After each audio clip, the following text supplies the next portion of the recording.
Hello everyone, स्वागत है आपका एक और नए सेशन के अंदर। तो बच्चों, हमारा चैप्टर चल रहा है स्टाफिंग। चलिए बच्चों, कंटिन्यू करते हैं आज के चैप्टर को। पहले देखेंगे कि अभी तक हम क्या क्या पढ़ चुके हैं, जिससे हमारा एक छोटा सा रिवीजन हो जाएगा और फिर करेंगे हम आज की क्लास को कंटिन्यू। तो अभी तक बच्चों हम ये बेसिकली 5 टॉपिक पढ़ चुके हैं, 5 हमारा चल रहा है। इंट्रोडक्शन देख लिया था, मीनिंग ऑफ स्टाफिंग देख लिया था, putting right person on the right job. फिर स्टाफिंग प्रोसेस देखी थी, जिसके अंदर हमने 8 स्टेप्स देखे थे। Estimating man power requirement, recruitment, selection, placement and orientation, training and development, performance appraisal, career planning and promotion, और लास्ट हमारा कॉम्पनसेशन। फिर हमने देखा था इंटरनल सोर्स ऑफ रिक्रूटमेंट, जिसके अंदर हमने देखे थे 2 मेजर होते हैं। एक होता हमारा ट्रांसफर, जब एक डिपार्टमेंट से दूसरे डिपार्टमेंट में जाते हैं। हॉरिजॉन्टल ट्रांसफर होता है, सैलरीज और स्टेटस वगैरह सेम रहता है। इसके अंदर हमने देखा था प्रमोशन। प्रमोशन के अंदर क्या होता है, एक लेवल से दूसरे लेवल पर जाते हो, अपर लेवल पर जाते हो, higher status, higher facilities, higher responsibilities, higher salary. इसको वर्टिकल भी बोला जाता है, वर्टिकल मूवमेंट ऑफ एम्प्लॉय भी बोला जाता है। फिर इसके अंदर कुछ मेरिट्स एंड डिमेरिट्स देखे। और फिर लास्ट क्लास के अंदर हमने एक्सटर्नल सोर्स ऑफ रिक्रूटमेंट चालू किया था, जिसके अंदर हमने लगभग 6 एक्सटर्नल सोर्स ऑफ रिक्रूटमेंट देख लिए थे। पहले उनको करेंगे हम रिवाइज डिटेल में, क्योंकि ये करंट टॉपिक चल रहा है। उसके बाद करेंगे आज की क्लास को कंटिन्यू। तो चलते हैं बच्चों अपने एक्सटर्नल सोर्सेस पर। सबसे पहले बच्चों ने देखा था डायरेक्ट रिक्रूटमेंट, जिसके अंदर हमने देखा था कि हम ऑर्गेनाइजेशन के बाहर नोटिस बोर्ड पर लगा देते हैं कि हमको लोगों की जरूरत है। लोग आते हैं, इकट्ठा होते हैं, वहीं पर फैसला हो जाता है किसको जॉब देनी, किसको जॉब नहीं देनी है। यहाँ पर इसको हम कैजुअल वर्कर्स भी बुलाते हैं और बदली वर्कर्स भी बुलाते हैं। और यहाँ पे किन लोगों को चुना जाता है, जहाँ पर कैजुअल वैकेंसी हो जाती है स्किल्ड और सेमी स्किल्ड और अनस्किल्ड के लिए, ठीक है ना। जब हमको रश होता है लोगों का, कुछ हमारे परमानेंट एम्प्लॉय एब्सेंट हो जाता है, हमको तुरंत लोगों की जरूरत होती है, तो ऐसे में वहां से लोगों को हायर कर लेते हैं। दूसरा हमने देखा था इसके अंदर कैजुअल कॉलर, जिसके अंदर क्या होता है, जो हमारी अनसोलिसिटेड एप्लीकेंट्स होती हैं, जिन्होंने पहले अप्लाई किया था, जिनको जॉब नहीं मिली थी, हम उनको कॉल करके बुलाते हैं। इससे हमारा जो खर्चा होता है वो बच जाता है। तीसरा है हमारा एडवर्टाइजमेंट। एडवर्टाइजमेंट के अंदर क्या होता है, न्यूज़पेपर में, मैगजीन वगैरह में एडवर्टाइज करवाते हैं जब हमको वाइडर चॉइस चाहिए होती है। ध्यान रखना, क्वेश्चन आ सकता है अगर आपको वाइडर चॉइस चाहिए तो आप कौन से सोर्स की तरफ चाहोगे, तो आपका आंसर होना चाहिए एडवर्टाइजमेंट। इसके अंदर आप ऑर्गेनाइजेशन की इंफॉर्मेशन दे सकते हो, अपनी जॉब की इंफॉर्मेशन दे सकते हो। इसका एक डिसएडवांटेज ये है कि बहुत ज्यादा रिस्पॉन्स आ जाता है और कभी कभी अनसुटेबल कैंडिडेट्स भी आ जाते हैं। फोर्थ हमने देखा था एम्प्लॉयमेंट एक्सचेंज, जो कि गवर्नमेंट द्वारा रन होता है। गवर्नमेंट क्या करती है, डिमांड सप्लाई को मिक्स करवाती है और जॉब सीकर्स और एम्प्लॉयज को मिलाती है और जॉब दिलवाती है। लेकिन इसका एक डिसएडवांटेज है कि यहाँ पे जो रिकॉर्ड्स होते हैं वो अप टू डेट नहीं होते हैं। फिफ्थ हमने देखा था बच्चों camp placement agencies and management consultant. Management consultant जो होते हैं वो मिडिल लेवल या फिर हाई लेवल, टॉप लेवल के लिए होते हैं, जिसके अंदर प्रोफेशनल, टेक्निकल या फिर मैनेजर लोग चाहिए होते हैं। और प्लेसमेंट एजेंसीज नॉर्मली छोटे लेवल के बारे में होता है। जो प्लेसमेंट एजेंसीज होती हैं वो रिज्यूम, सीवी, बायोडेटा अपने कैंडिडेट्स का, एप्लीकेंट्स का इकट्ठा रखती हैं और फिर वो अपने क्लाइंट्स को रिकमेंड करती हैं एज पर देयर प्रोफाइल, और फिर वो इस पर फीस चार्ज करते हैं। Clear, okay. फिर आता हमारा मैनेजमेंट कंसल्टिंग, मैंने आपको बताया दिया, सीनियर जॉब्स के लिए होता है। फिर आता हमारा एडवर्टाइजमेंट ऑन टेलीविजन, जिसके अंदर हम टीवी पे एडवर्टाइजमेंट कराते हैं कौन से जॉब की रिक्वायरमेंट है, हम क्या क्या क्वालिफिकेशन मांग रहे हैं और हमारी ऑर्गेनाइजेशन क्या है, ये सारी डिटेल्स हम किसमें बताते हैं, टेलीविजन पर बताते हैं।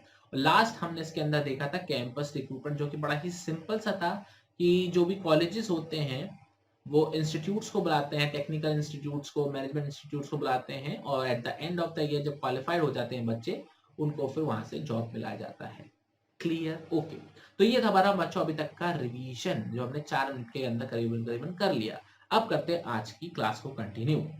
एर्थ जो हमारा सोर्स आ रहा हुआ था रिकमेंडेशन ऑफ एम्प्लॉइज। कहने का मतलब ये है कि हमारी ऑर्गेनाइजेशन जो बहुत प्यारी चल रही है, अचानक से कोई वैकेंसी आ गई, तो हम क्या बोलते हैं, भाई तेरी नजर में कोई है जो काम अच्छे से कर दे, भरोसेमंद, अगर है तो उसको बुला दे। तो रिकमेंडेशन ऑफ प्रेजेंट एम्प्लॉइज, तो ये ऐसे लोग जो होते हैं वो अच्छे एम्प्लॉयज बनने के उनके चांसेस ज्यादा होते हैं, क्योंकि हमारे जो एम्प्लॉयज हैं वो उनको जानते हैं। ये आपको चीज समझ में आ रही है। जैसे फॉर एग्जाम्पल के बारे में बात करते हैं कि हमारे कोई ड्राइवर है, ठीक है, हम गाड़ी चलाते नहीं, हम हमने ड्राइवर रखा गया, तो हम ड्राइवर भैया से बोलते हैं कि यार आपकी नजर में कोई है जो दूसरी मैडम के लिए, जो हमारी वाइफ है, मेरी शादी नहीं हुई है, लेकिन जो बड़े बड़े लोग होते हैं वो कहते हैं हमारे वाइफ का ड्राइवर बन जाए वो, तो अपना ही कोई दोस्त बता देता है ना। तो ऐसे में उसके सिलेक्ट होने के चांसेस बढ़ जाते हैं, उसके अच्छे होने के चांसेस बढ़ जाते हैं। क्यों? क्योंकि हम ऑलरेडी उस एम्प्लॉय को जानते हैं जो उसे रिकमेंड कर रहा है। ये चीज क्लियर हो गई। जैसे एक एग्जांपल के बारे में बात करते हैं, जैसे मान के चलो हमारे यहाँ कोई सफाई करने वाली आंटी आती है, दीदी आती है, और मान के चलो हमको पड़ोसियों को कोई उनको भी चाहिए, लेकिन हमारी जो बाई है वो पड़ोसी में काम नहीं कर सकती। क्यों नहीं कर सकती? उसको टाइम की कमी है। तो हम क्या बोलते हैं बाई वाली आंटी से, सफाई वाली आंटी से, आंटी आपकी नजर में कोई हो तो आप उनको भेज देना। होता है कि नहीं होता? नहीं तो जो लोग बाहर जाते हैं काम करने के लिए, उनके यहाँ कोई सफाई वाली आंटी आती है या दीदी आती है, भैया आते हैं, जो भी आते हैं, हम उनसे बोलते हैं कोई खाने बनाने वाले व्यक्ति हो तो उनको भेज देना। तो रिकमेंडेशन ऑफ प्रेजेंट एम्प्लॉइज, जिससे क्या फायदा होता है कि हमको अच्छे लोग मिलने के चांसेस बढ़ जाते हैं। क्लियर? ओके, एक बार रीड करते हैं। Applicants introduced by family by present employees, their friends of relative may be a good source of recruitment. ठीक है ना? हमारे एम्प्लॉइज है, उनके फ्रेंड्स, उनके रिलेटिव जो अप्लाई करते हैं, वो एक गुड सोर्स माना जाता है। क्यों? क्योंकि ये गुड एम्प्लॉइज हो सकते हैं। क्यों? क्योंकि उनका बैकग्राउंड पता होता है। ठीक है ना? हमारे जो एम्प्लॉइज को उनका बैकग्राउंड पता होता है, इसलिए गुड एप्लीकेंट्स हो सकते हैं। बट ये हम एक बार चेक जरूर करते हैं कि हाँ भाई वो हमारे ऑर्गेनाइजेशन के लायक है कि नहीं। क्लियर? प्रेजेंट ऑफ एम्प्लॉय वाला। ओके। 9 पॉइंट के हमारा लेबर कॉन्ट्रैक्टर, बहुत ही सिंपल। आपने ठेकेदार, जैसे हम कहते हैं ना ठेकेदार, हम जाते हैं, आपने देखा होगा हमारे शहर में कुछ एरिया होते हैं, हम कुछ लोग, जब हमको घर बनवाना होता है, कुछ कंस्ट्रक्शन कराना होता है, तो हम लेबर के पास नहीं जाते, हम नॉर्मली किसके पास जाते हैं? ठेकेदार के पास जाते हैं। और ठेकेदार जो होता है वो सारे लेबर लोगों से उनका क्लोज कांटेक्ट होता है। तो जब भी आपको शॉर्ट नोटिस पर लोगों की जरूरत होती है, जल्द से जल्द लोगों से होती है, तो आप ठेकेदार को या कॉन्ट्रैक्टर को बोलते हो, फिर फोन घुमाता है सबको, और फिर सारे लोग आ जाते हैं। क्या कोई ये चीज क्लियर है? लेबर कॉन्ट्रैक्टर आपका एम्प्लॉय है, लेकिन उसकी जो लेबर, उसके जो करेक्ट्स है, वो आपके एम्प्लॉयज नहीं है। तो लेकिन ये सीन है कि वो आपके कहने पर शॉर्ट नोटिस पे सबको बुला लेगा। लेकिन इसका एक डिसएडवांटेज है, अगर वो कॉन्ट्रैक्टर चला गया आपकी ऑर्गेनाइजेशन को छोड़ के, तो उसके फॉलोअर्स जो लेबर लोग हैं वो भी चले जाएंगे। तो this is one of the disadvantage of what? Labour contractors. Read करें एक बार अच्छे से। ओके, तो क्या लिखा है? Labour contract maintain close contact with the labours and they can provide required number of unskilled labour at short notice. मतलब जितने लोगों की जरूरत होगी हम उतने ही आपको लाकर दे देंगे on a short notice. Clear? Okay. जो लेबर कॉन्ट्रैक्टर होते हैं वो हमारे खुद के एम्प्लॉय के क्या होते हैं? हमारे ऑर्गेनाइजेशन के एम्प्लॉयज होते हैं। बस एक डिसएडवांटेज था जो मैंने आपको बता दिया, अगर कॉन्ट्रैक्टर छोड़ गया ऑर्गेनाइजेशन को तो सारे लोग भी छोड़कर चले जाएंगे। बॉस गया या फिर कह लो लीडर गया तो फॉलोअर्स भी चले जाएंगे। आई होप बच्चों को अच्छे से क्लियर हो गया होगा।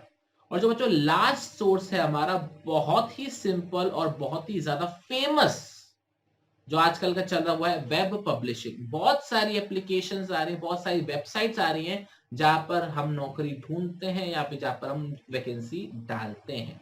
आपने नाम सुना होगा naukri.com, monster.com, indeed.com, shines.com, jobs.com, jobsdekho.com, बहुत सारी है, बहुत सारी है।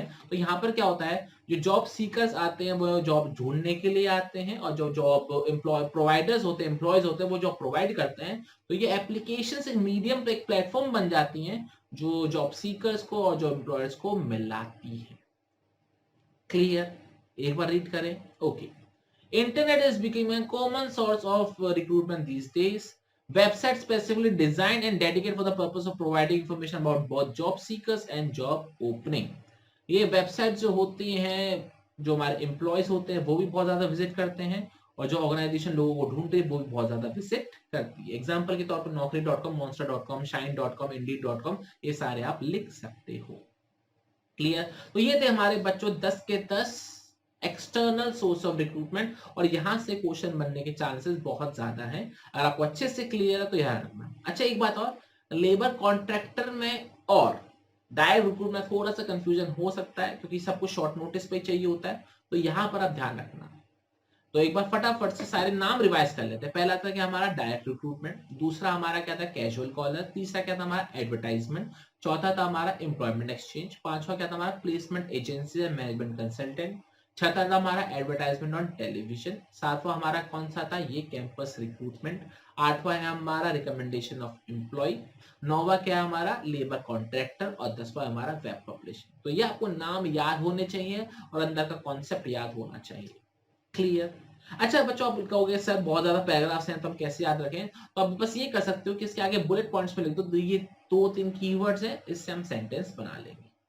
जैसा चीटिंग नहीं करते हैं भाई, थोड़ा सा बता दे, बस तू हेडिंग बता दे, अंदर का मैं लिख दूंगा, तो आप ये हेडिंग याद कर लेना इसके अंदर की। जैसे वेबसाइट्स, ठीक है, जैसे कैंपस रिक्रूटमेंट की बात करते हैं, टेक्नोलॉजी और मैनेजमेंट इंस्टीट्यूट आते हैं, और at the end of examination selection होता है। रिकमेंडेशन एम्प्लॉय में क्या होता है, गुड एम्प्लॉयज हो सकते हैं। ठीक है, तो आपको ऐसे कीवर्ड्स याद रखने हैं और फिर आपका सारा काम बहुत ही इजी हो जाएगा। Clear, okay.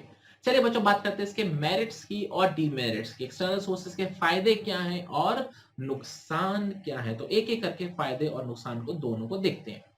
पहला जो फायदा वो है कि हम क्वालिफाइड लोगों को चुन सकते हैं, या फिर जो पहले से ट्रेंड हैं उन लोगों को चुन सकते हैं। ठीक है, हमारे पास मौका होता है ऐसे लोगों को चुनने का। ये चीज क्लियर हो गया।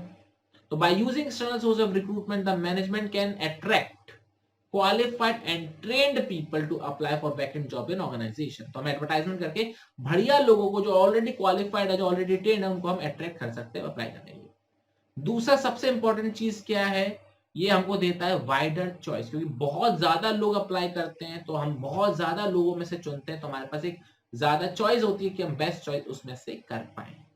क्लियर।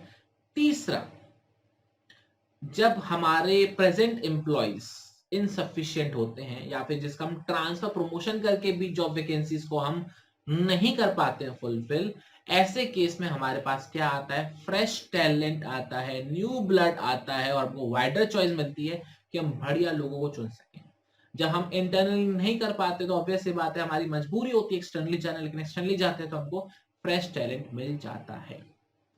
फोर्थ पॉइंट क्या दे रखा है, हमारे जो एग्जिस्टिंग स्टाफ है वो कंपेटिटिव होकर आउटसाइडर से काम करते हैं। ये कौन है जिन्होंने हमारी जगह कर ली, इनकी तो ऐसी की तैसी करनी पड़ेगी। तो फिर एक कंपटीशन सा बढ़ जाता है, हर कोई कहता है कि हम तुमसे बेहतर, हम तुमसे बेहतर है, तो बेहतर बेहतर बनने के चक्कर में ऑर्गेनाइजेशन बेहतर बन जाती है। क्या आपको ये चीज समझ में आ रही है? ओके, तो ये तो हमारे बच्चों अभी तक 4 एडवांटेजेस। आगे पढ़ते हैं, आगे और कोई है क्या? आगे और कोई नहीं है, सब हमारे 4 एडवांटेज थे। इंटरनल के अंदर हमारे 5 मेरिट थे, इसके अंदर हमारे 4 मेरिट है।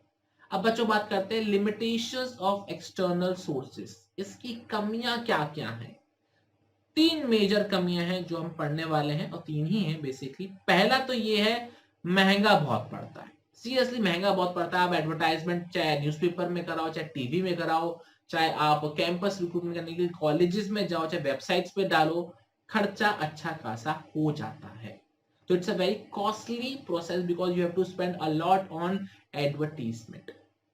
Clear, okay. दूसरी चीज, ये बहुत लेंदी प्रोसेस है, यहां पर बहुत ज्यादा टाइम लगता है। क्यों? पहले बहुत सारे लोग आएंगे, उनको सेलेक्ट किया जाएगा, हटाया जाएगा, देखा जाएगा, तो ये सारी चीजें लॉन्ग टाइम लिखा हुआ ना, ये बगल में जो टॉपिक दे रखा है ना, प्रोसेस ऑफ सिलेक्शन, ये जो टॉपिक दे रहा है प्रोसेस ऑफ सिलेक्शन, ये हमको बताएगा कि जो हमारे पास एप्लीकेशंस आती हैं उसमें से हम सेलेक्ट कैसे करते हैं। तो जो नेक्स्ट सेशन है वो सिलेक्शन प्रोसेस के ऊपर ही है। ठीक है बच्चों, वो हम देखेंगे कि वो इतना लॉन्ग टाइम लगता है, बट आपको पता होना चाहिए कि जब 10 लोग आएंगे, 20 लोग आएंगे, उसमें से 2 या 3 चुनने होंगे, तो काफी टाइम लग जाएगा बेस्ट को ढूंढने में। क्लियर।